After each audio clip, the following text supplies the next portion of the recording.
Monday, January 27th, and we are live on PuckTime on WagerTalk TV. Myself, Andrew McGinnis, Carmine Bianco, and Brian Leonard here to break down a handful of games, best bets, totals, sides, props, all kinds of good stuff. Good to see these two gentlemen. Carm, good morning, sir. How are you? I'm good. Andrew, I'm surprisingly good. I was just talking to Brian pre-show about the fact that once the Bills game was over yesterday, I didn't feel bad at all. I think I've become numb or immune or whatever it is to like teams you cheer for not winning games. Would have been great if they won, so Dan and I could go to battle on the Eagles and the Bills in the Super Bowl. But the Eagles are there. KC deserves to be there, so it's going to be. I think it's still going to be a great Super Bowl. I'm looking forward to it, guys. That there was a ton of comments on Friday's show after the show got posted with your predictions on the 6 and 60 and on the two winners of the football games and total points. I'm going to go through all of those today, and on tomorrow's show, I'll announce who the winners of some PuckTime swag are. But the 6 and 60 went 5-1. Only Colorado losing to the Boston Bruins in the early matinee, Andrew, was the loser on that card. We know KC and Philly both made it, and a ton of points scored across the two games. So we'll see if we can figure that one out. But we're talking the LA Kings, Detroit Red Wings, the Devils and Flyers, your prop playlist. We're going to end it off with McDavid finally back on the ice after his suspension against the Seattle Kraken, some best bets, and as an added bonus, we have Brian Leonard on today's show because I wasn't sure I'd make it back from my appointment in time with the doc. Brian, how you doing, buddy? And I want to go to you right away because people are waiting for some NHL talk on this one. I gave you kudos on Friday's show about the Carlson prediction. I'm not sure what kind of voodoo you have, but you put him on the injury reserve list, my friend. How was your weekend before we get going? Yeah, everything was good. I don't like to force a lot of plays I don't have a big edge on, so I didn't have anything in the football, although I did have a free play up on a prop in that one. But enjoyed the weekend. Got a winner in big winner in college basketball yesterday. So yeah, I'm happy and I'm ready to tackle it here in the NHL for Monday. All right, tackle it. We will. There will be no throwing of bodies and smashing tables today. That is done. Let's go. LA Kings, Detroit Red Wings. Brian, I'm surprised at this line. I get it. You know, the Kings are a very good team, but they're 3-7 their last 10 away, and they're minus 145 in Detroit tonight. The Wings plus 125. The Wings are 7-2 at home. Their last 9 games since the coaching change. One of those losses came in the very first game, so you wouldn't have expected that coach's bounce right away. They lose to the Toronto Maple Leafs. And then the second loss, I'm just going to hang that one on Ville Husso because he was horrible in net against the San Jose Sharks. Otherwise, plus 125, it seems way too juicy for me to not to take the Wings tonight. So that's where I'm going. Where are you going on this one? Yeah, it's interesting. Los Angeles was it last year? They got off to such a great start on the road, and they're terrific on the road all season, and now they're struggling. 3-7 run on the road. This is also the second game of a 5-game road trip for the Kings. They beat the Red Wings 4-1 at home in mid-November, and the only meeting so far this season. And obviously, this will be the last one unless they get to the championship, obviously. But it's been a good scoring, or not been a good scoring month for the Kings. That's been their problem. They scored 20 goals in their last 10 games. You're not going to, as good as their defense is, you're not going to win many games when you're only scoring 20 goals in 10 games. They scored 2 goals or less in 5 of the last 6 games on the road, so they just will not put it together. Red Wings, as you mentioned, 10-4 run, putting themselves back into the playoff picture. They head out on a 4-game road trip after this contest. Wings have scored just 10 goals in the past 5 games themselves, so they're having problems scoring. I would find no problem with somebody being on Detroit here, but I prefer the under. Neither team is scoring well right now. It's an important game. Los Angeles has got to start turning it around on the road. Detroit's fighting for a playoff spot here, so I'm going to take a look at the under, but maybe playing the LA Kings under team total may be the better deal. We'll see how that goes, but I can see different ways to look around this. Yeah, Brian, I like that. And before I go to Andrew for his thoughts on this game and then the Devils Flyers game, that team total, and Andrew's very good at these. That team total for the Kings might be a play that could offer some value or something that you just want to jump on. 7-3, the Kings have played to the under in their last 10 road games. 7 times the game has stayed under the total. So that's from that point of view, it's been a winning play on Kings unders on the road. So we'll see how that ties into the team total, but we'll throw it to Andrew for his thoughts. Yeah, guys, I mean, there's no need for my thoughts. You guys already knew my play. So here we are. You guys knew what play I was going to be on, and that's the play it's going to be. So I guess what I'll just say is this. From a larger scale standpoint, a lot of people know I've been on these team totals. And the thing is a lot of times I'll look, if it's a 6.5 or a 6, and you see that certain price range for a certain style of team, sure, I'll look towards the over 3.5 for the favorite. But of course, you have the road favorite here being the Kings. And both Brian and Carm talk about the struggles scoring-wise for both these teams. And that's the thing here. I mean, yeah, sure, the home dog is kind of intriguing. But at the same time, you're mostly just intrigued by it because of this, struggles from the road team right now. But when I look at what Detroit's done recently, and especially the games they have scored on, a lot of those have been against non-playoff teams. And I think for LA, they're very true to their core and kind of strength is still their defense. I can't remember what the exact number was here. In January, they are the number 2 team in expected goals against. So their defense has been pretty good. Their offense just hasn't been anywhere to be found.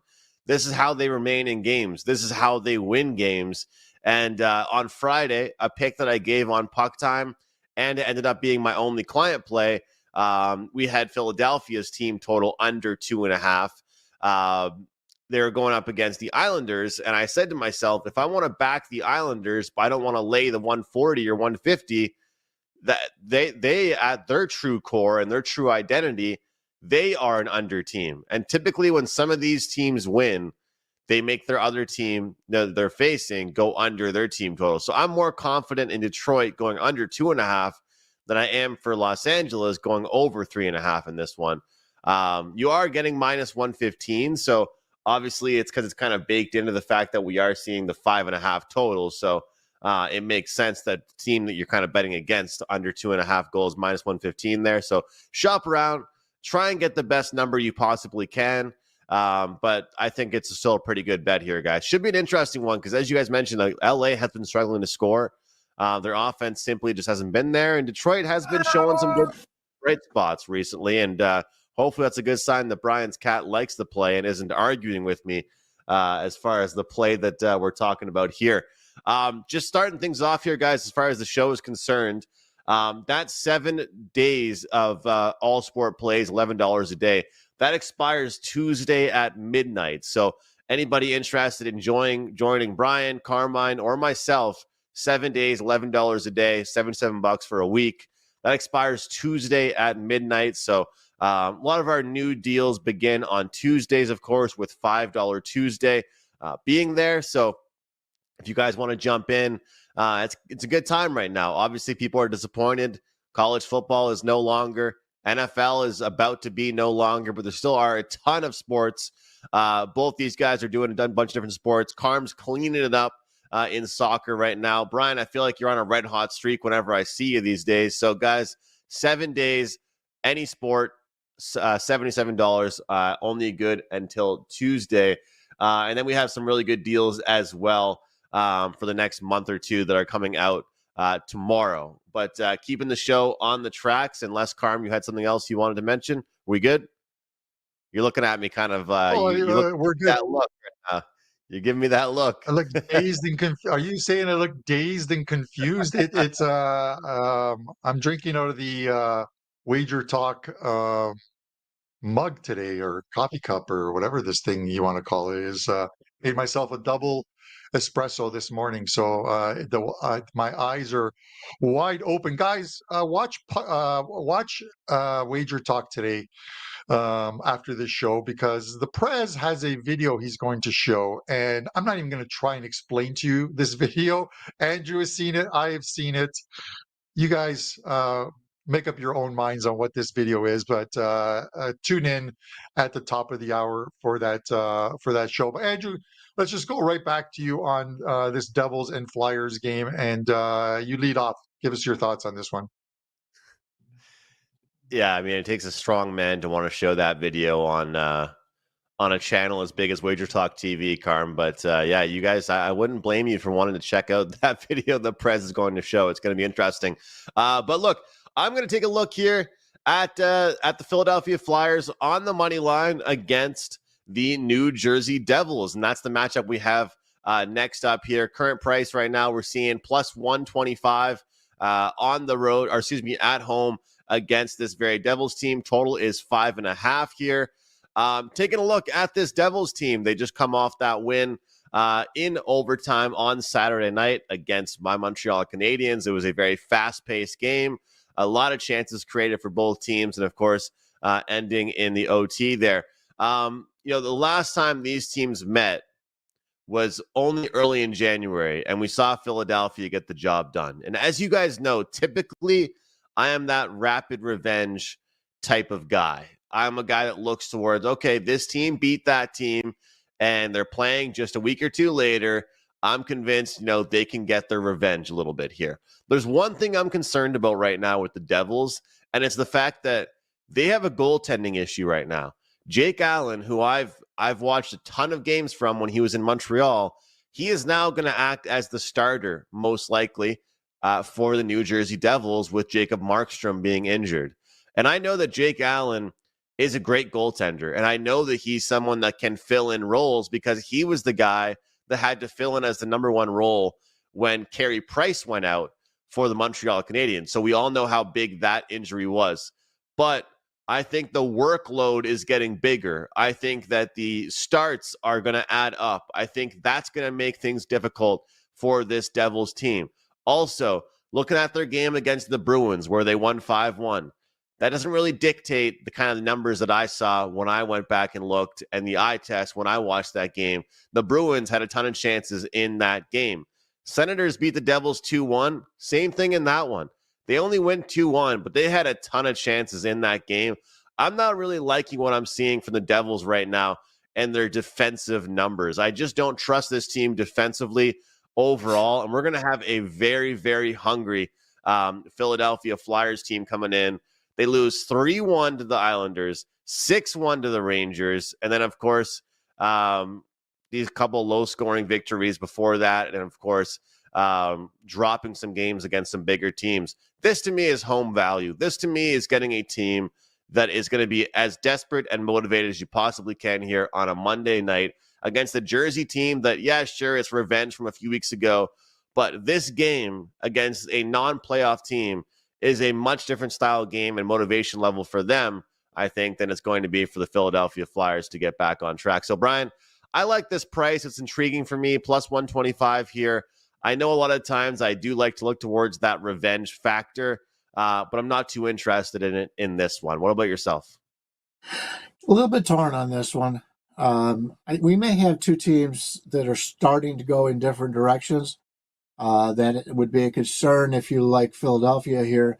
The Devils have gone to overtime 5 of their last 8 games, including a 4-3 win in Montreal on Saturday, which cost me a sweep of that game. But despite winning back-to-back games, they're just on a 4-9 run. They have not played well. New Jersey had gone 11 straight games, scoring 3 goals or less. This was a team that had a really good offense earlier in the season. But last 2 games against Boston and Montreal, they did manage 9 goals in those 2 games. So maybe they're starting to find the net a little bit more. It's also the first game back-to-back for the Flyers, the team the Devils lost to 10 days ago, as you mentioned, 3-1. New Jersey has dropped 7-9 on the road as of late. This is not the same Jersey team we saw earlier. but I think they're starting to come out of it a little bit. I still have concerns about their offense. The offense has not been good for Jersey in a while after the way they started the season. Philadelphia scored just 4 goals in the last 3 games, 3 total in regulation. So they too are having a harder time putting the puck in the goal. And over the last 30 days, you take a look at the expected goals in 5-on-5 play, they got a 60.02 goal share. So they've really, the ice has been tilted in that direction for the last month. And they're winning more than they were, but not for somebody that you would expect with a 60.02 goal share. So it looks like they're starting to regress a little bit towards the season-to-date numbers. I would expect them to go back to a little bit more towards what they played earlier. I lean with the under here. Neither team is really having a lot of success offensively, and the importance of this game for New Jersey to get back on the road and start winning, and then Philadelphia just to continue to try to get back to where they were before. They've played very well, as we talked about on the season offensively, and the defense and the goaltending has been bad, but it's been a little bit better as of late. So I'm leaning towards the under in these two. Carm, what do you think here? I mean, obviously Philadelphia is struggling right now, but New Jersey, what's your thoughts on the whole Markstrom thing? Because I am kind of concerned about that being a factor for them. Maybe I'm reaching here. Maybe I'm reaching with this, but I think that it's going to be a lot of starts for him with Markstrom being injured. It sounds like it's a pretty serious injury he's dealing with. Yeah, you know what? I'm going to give the Devils credit. The Devils, you see so many teams when a player gets injured and they tell you it's day to day. They don't really give you an update on what it is. With Markstrom, it was completely different. They had a conference and they said, this is his injury that he sustained. He's going to be out for up to 6 weeks. Now, up to 6 weeks sounds bad, but we've got a week left. Or 2 weeks left before I believe it's 2 weeks left before the Four Nations Cup, which is going to take a couple of weeks as well too, for that to be played. So he's going to miss some time, but he's not going to miss a lot of game time as far as or a lot of games as well. Now, we'll see what his progress is throughout it, but at least they did it the right way. They told you. So next week, we're not expecting Markstrom to come back, or the week after that, we're not expecting. And it's going to be Jake Allen and whoever they bring up, or whether they pick someone up remains to be seen. You know, Allen's numbers against the Flyers are lifetime 2-4. 305 goals against average, 890 save percentage. But of course, a lot of that was while he was in goal, I think, for the Montreal Canadiens as opposed to the New Jersey Devils. I kind of like the rapid revenge spot here in this one, mainly because the Devils threw in an absolute clunker at home. They lost that game 3-1 a little over 10 days ago. They had 13 shots on goal in that game. Urson was in goal and that picked up the win. 13 shots on goal in a game at home in front of your fans. I think they pick up the win here because Urson didn't look good against the Rangers. They sat him against the next game out, but Rangers pretty much lit him up as well too. He'd been good before that, but they lit him up. We'll see. I think the Devils is the right spot here. I'll lay the $1.45. Any thoughts, or you want to just give us a couple of winners in your props playlist? Well, Carm, I'll say this, and you're right, because as much as you guys know, I can be sometimes a little bit favorable and biased towards my Canadians. You're right, Carm, because let's be real here. The defense that Jake Allen had for the Montreal Canadiens when he was there with them, little bit different than the defense he has now with the Devils. So some of those numbers that we saw with Jake Allen and head-to-head matchups and things like that, they're going to be a little bit worse sometimes because, like you said, the team that he was playing for. So I feel like that's something that's kind of interesting too. Like it's, and sometimes it works as well. I think the other way around, guys, for a bad team. Like I would love to see certain players. Like it's going to be very interesting. This might be a kind of an exaggeration, but we haven't really talked about it yet on the show.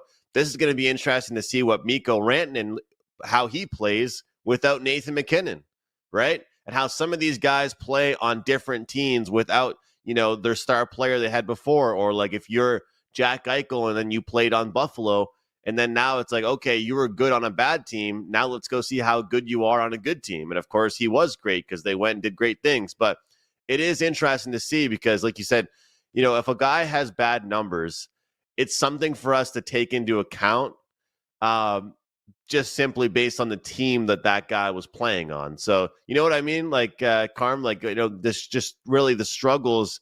Like, if a wide receiver in the NFL only had X amount of yards, but he was playing for the Carolina Panthers, probably going to boost those numbers up next year when he goes and signs for a good team, right? Yeah, it is something that you see across all sports. Just because you are a superstar on one team and revered doesn't mean that you can take that player out, put him on a team with a losing record, and all of a sudden they turn it around. If you take Tom Brady and during those years with the Patriots, and you stuck him on one of the worst teams in the NFL, does he turn them into a playoff team and go on and win a Super Bowl? I think not. And this is no disrespect to Brady, but it is the team as a whole. You go back to NHL, you look at Allmark. Allmark had a really good time of it. He went from Buffalo, where he was okay, to Boston, where he was very good, to he's in Ottawa. And in Ottawa, he's playing extremely well. So sometimes you can pluck a bad player off or a good player off a bad team, Andrew, and he plays better because the team that he's now around have a better support system. They have a better system. And that's the thing with Eichel. Eichel was the star in Buffalo, but there was nothing else. The second and third lines weren't scoring. He goes to Vegas, and that team is stacked, and he wins a cup. So good for him. We see it all the time, but we'll see. I feel bad for, well, actually, I don't feel bad for Allen. The guy's got millions and millions of dollars, Andrew, and he's got a chance to make the playoffs this season with the Devils. So how can we feel bad for him? With that said, enough chatter about Jake Allen. Let's get to your props playlist, Andrew. Give us some winners. All right, let's do it. I've got 2 player props here for today. Both of these are based on opponent rankings and how their opponents have done against said positions, said teams, and in certain situations. Just want to reiterate what I mentioned already on PuckTime today about that $77 for 1 week. It's a really, really good deal. We're on a 40-unit NHL run, number 1 last 7 days as well. It's been a really, really, really good run here in the NHL. Number 1 this year on 5% plays, and 8-0 this year in the NFL playoffs. So you better believe I'll be locked and loaded for the Super Bowl.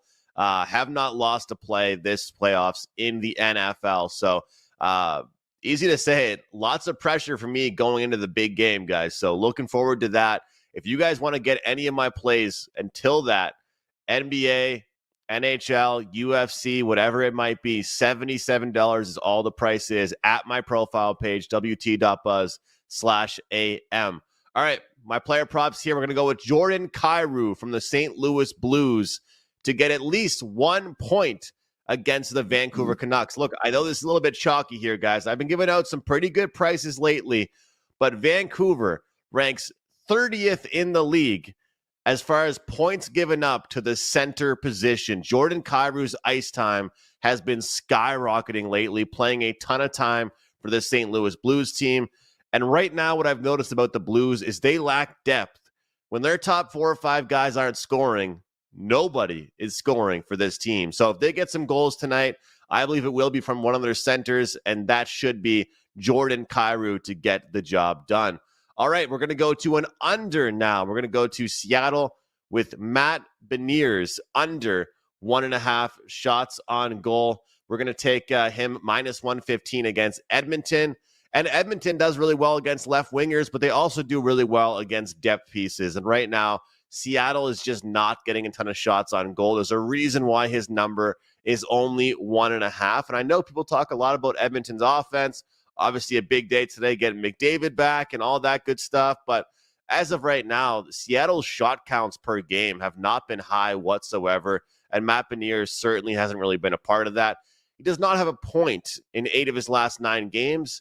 Hard to get a point if you're barely even interested in shooting the puck yourself. So we'll go under 1.5 shots on goal for Matt Beniers from the Seattle Kraken. And that will be the game that we jump into the next here on Puck Time here with Seattle and Edmonton. Carm, I'll throw it to you on this one before Brian gives us. I heard he's got the action. I think he has tomorrow's newspaper, so stay tuned, guys. He really likes this game, I've heard. But what do you have in this one here? McDavid coming back, Carm. Yeah, McDavid is coming back, Andrew. But it is weird for. We normally expect, okay, McDavid's coming back. These guys are going to be absolutely on fire at home. They're going to want to run up the score. I don't believe any of that. He's coming back, and the Oilers is just going to pick up pretty much where they left off, Andrew. And you know where they left off? With a very good run of unders at home. Their last 10 games, they are 8-2 to the under. Now, you wouldn't normally think that. You think the Oilers at home, they're going to score goals. We're seeing more games gravitate towards the under. That's why we're seeing 5.5s in every game on the board today, with the exception of this game, which is at 6, is at 5.5. And Oiler games, you look at last year for the Edmonton Oilers at home, and the totals were predominantly 6.5s. So I think books are adjusting. We're going to see in the second half of the season a lot of 5.5s. I mentioned that to Buster. Oiler games, you're not going to see a lot of 5.5s. You're going to see 6s, but 8-2 to the under their last 10 games at home.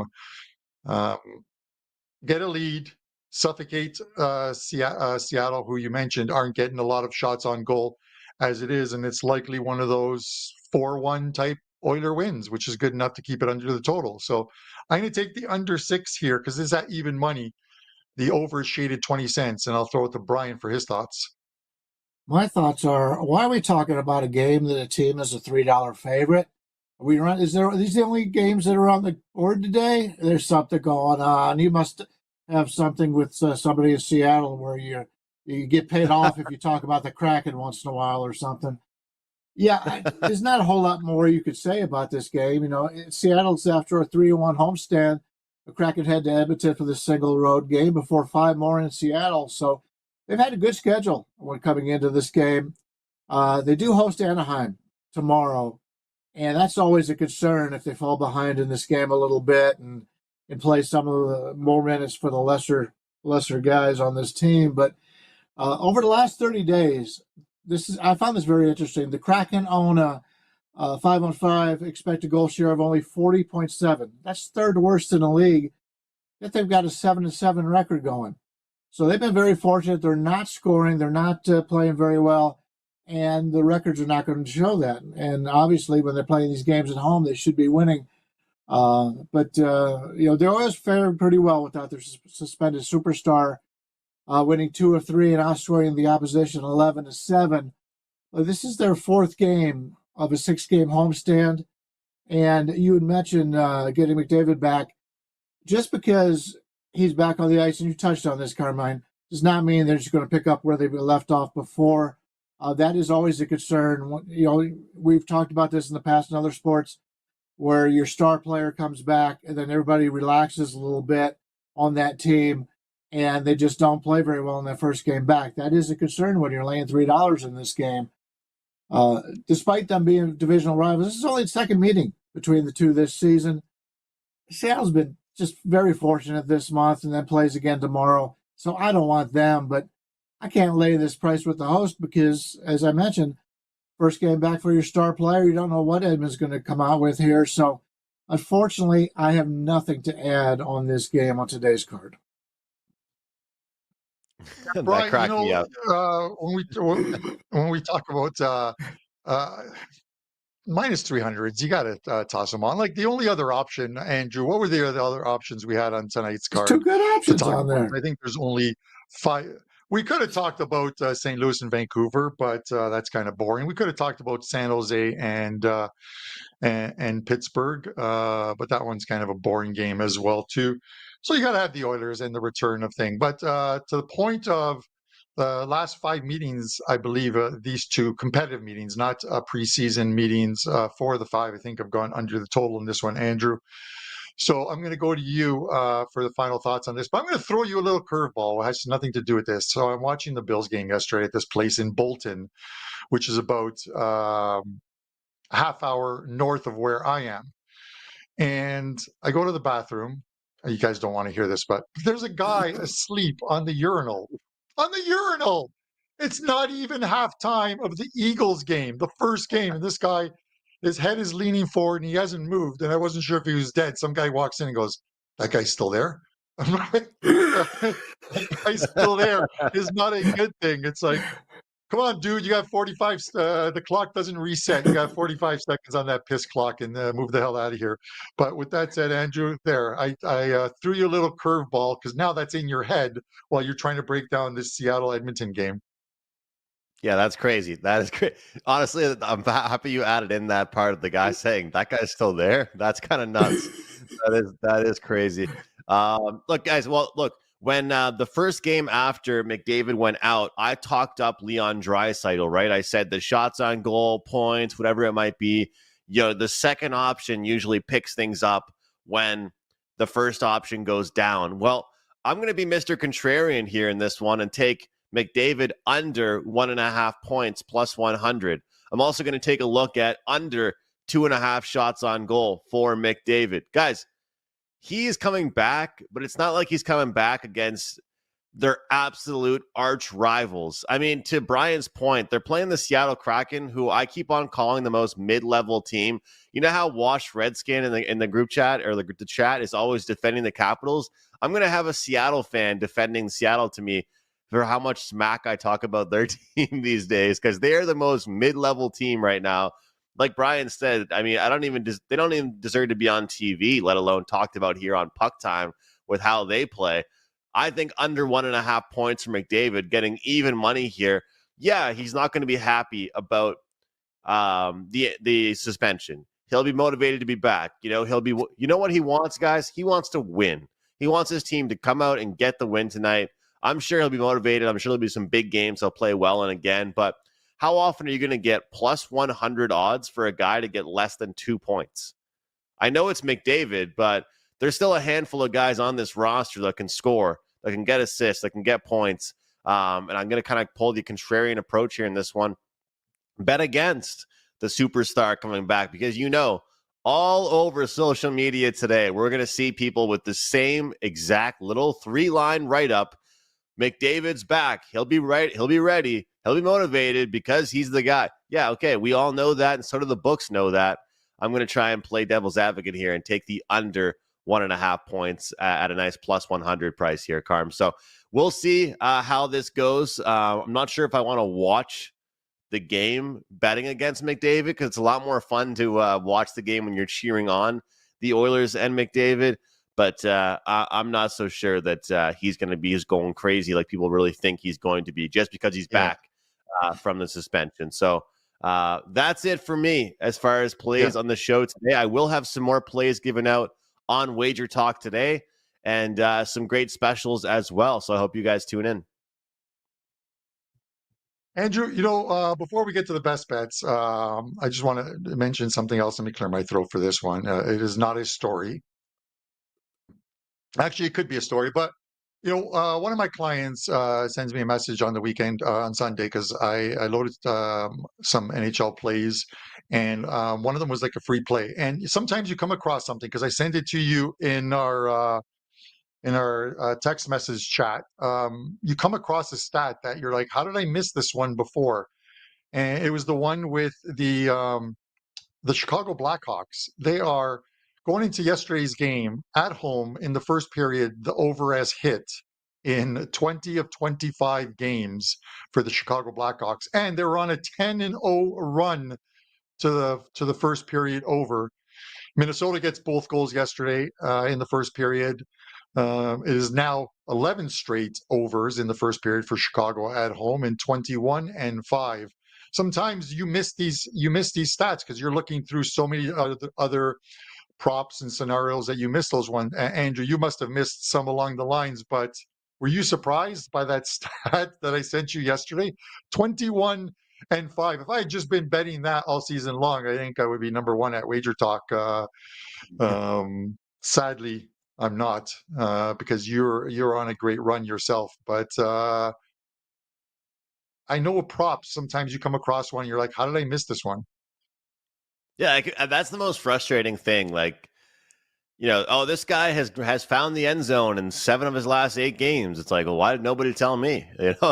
I wish someone told. Like Andy Lang will go on Wager Talk today, and it's like this player has gone over 1.5 shots on goal in 17 of his last 19 games. I'm just like, well, thanks for someone giving me the heads up on that one. I didn't know about that. So yeah, you're right, Carmen. Then the worst part is you find out too late. And then you get that FOMO and you're wondering, should I jump in or did I miss the streaks? And I'll throw it to you, Bryan, for your best bets. But you're someone that I've known since we've started talking hockey together that you will hop on teams. Like I'll hear you on a certain team multiple times in a span of a few weeks. Do you ever see a team on a streak and you've missed it and you don't want to jump in because you might be too late? You know what I mean? Like sometimes you see a team, they've won their last 4 games. You don't want to jump in when they start losing. That's the worst part.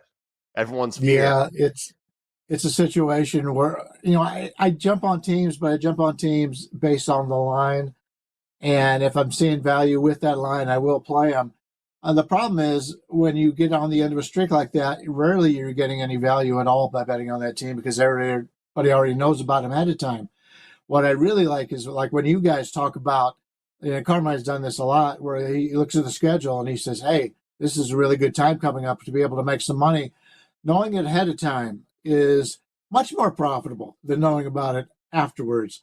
But it's something you got to keep into account. And we in the course of a season, especially in the NHL, you get so many teams that I talked about Jersey earlier. You get so many teams at one point that are playing great, and then a week later, 2 weeks later, they're terrible. And even the Knights here in Vegas, we've been able to make good money by seeing the streaks on them. So, yeah, it's something you always want to take into account. And by the way, that story that you were just telling us, Carmine, any city that I have ever lived in my life, if I walked into the bathroom and that guy was in that situation, he would have been pantsed and somebody would have taken pictures of him. Somebody would have wrote Carmine, taken down his pants and wrote a magic marker on his ass. Carmine was here. Something to that effect. But he was lucky he's going to a small town up in Canada because Canadians are so nice. Yeah. I want to get back to my best bet here. I would not want to be on anyone's butt cheeks, any guy's butt cheeks, as Carmine was here. I just want to tell you that one. But with that said, one of your Bryan, come buddies on, would have man. put that Let us on know there, what you I'll have tell at you Wager that. Talk and give us the winner. Yeah, I got my best bet coming up. I do want to let people know I've got a 4% play going in hockey today. It's one of the ones that is more of a competitive line, not the Edmonton game minus 300. We're on a 14-4 run on 3% and higher in the NHL. Really nice run overall, 7-2 overall on NHL games in that regard. But a big 4% play in the NHL so far today. We'll probably put up some basketball as the day goes on. Let's take a look back at that LA and Detroit game that I started off with. I'm going to play the under in that game. Look for yourself on how you want to play that. Maybe the Los Angeles game, team total under, somewhat like Detroit on the side there. But I think it's going to be one of those games that definitely goes under it. I wrote this up and I used this as my free play on the site last night, and there were still some 6s out there. Now everything's 5.5. That tells me that the wise guys who bet it early are seeing the same thing as I am. And usually that's a good sign. I would much rather play an under 6 than the 5.5, but if everybody else agrees, I think I got a nice bet winner there. So that's what we're using on the show today, the under 5.5 between Los Angeles and Detroit. Right. I like it, Bri. Best of luck to you. And thank you for coming on Monday. I know it was short notice for you. I sent you the message late yesterday, but I wanted to make sure my spot was covered in case I didn't make it back in time. Guys, a couple plays up in the NHL for me tonight. No soccer plays for me, but I do have a Wednesday 5% Champions League play. Last week's Champions League mismatch play was an easy 5-0 winner. I think I found another game that's going to have a slanted scoreline. Let's hope we can cash that one. Take advantage of that 7 days for $77 deal and get all plays through to next Sunday from me. There's plenty of action that's going to be going on. My talking about streaks again, and I talked about that Chicago one. I'm going to to the West Coast, the Pittsburgh San Jose game. And listen, I'm not a big fan of this Pittsburgh team right now, but I'm going to take them in the first period in this one, laying at $1.45 in the first period, mainly because the Sharks are the worst team in the NHL record-wise in the opening 20 minutes at home. 4 wins, 14 losses, 7 pushes, with the first period line. The only team that has 14 losses in the first period in the opening 20 minutes is also the Colorado Avalanche. And this isn't the Colorado Avalanche tonight. It's the San Jose Sharks. So give me Pittsburgh first period minus 145 on the money line and 20 minutes, and I'm out, Andrew. I love it, Carm. I'm telling you, man, you must be having some crazy plans these days at nights with all these first period plays you're doing, but they're cashing for you. You've got the data to back it up. I'll be following along with you on that one. And guys, don't miss Carm's 5% play. I'll be following along with that. And I hope Bryan will tell me what his 4% play is after the show tonight in the NHL. Guys, so far just one play for me, one official play in the NHL, but I still have that promo code, and it's good until tomorrow. So if you guys want to use it, you better use it ASAP. That promo code is CUP150, CUP150 to take $150 off my full NHL season plus the playoffs. Get every single NHL future side total prop that I release. Take $150 off that package. CUP150 is the deal. And hopefully you guys have joined me. I've already had a ton of you guys join me on week deals. A few of you guys have joined me on this special. If you want the full season, this is the best price you're going to get. My best bet's going to be the Philly Flyers here at plus 125. I like this number here. I like the spot. And I feel like just the motivational level that we're going to see for them is going to be just a little bit different. I just think that right now, this is a team that I know they've been playing poorly. I know that they haven't really had their scoring, but I do worry about the defensive end goaltending stats here for the Devils. And I think this Philadelphia team will come out on fire at home in front of their home crowd tonight after some really, really tough losses lately. So that will do it for Puck Time on Monday, the 27th. A lot more bigger games tomorrow to break down. We'll try and avoid those minus 300s as a show topic here. But thank you, as always, for all of you guys for being here. Bryan, Carmine, myself, we really appreciate it. Hit the like button on the way out. But for now, guys, enjoy the games. Good luck. We'll see you tomorrow right here on Puck Time.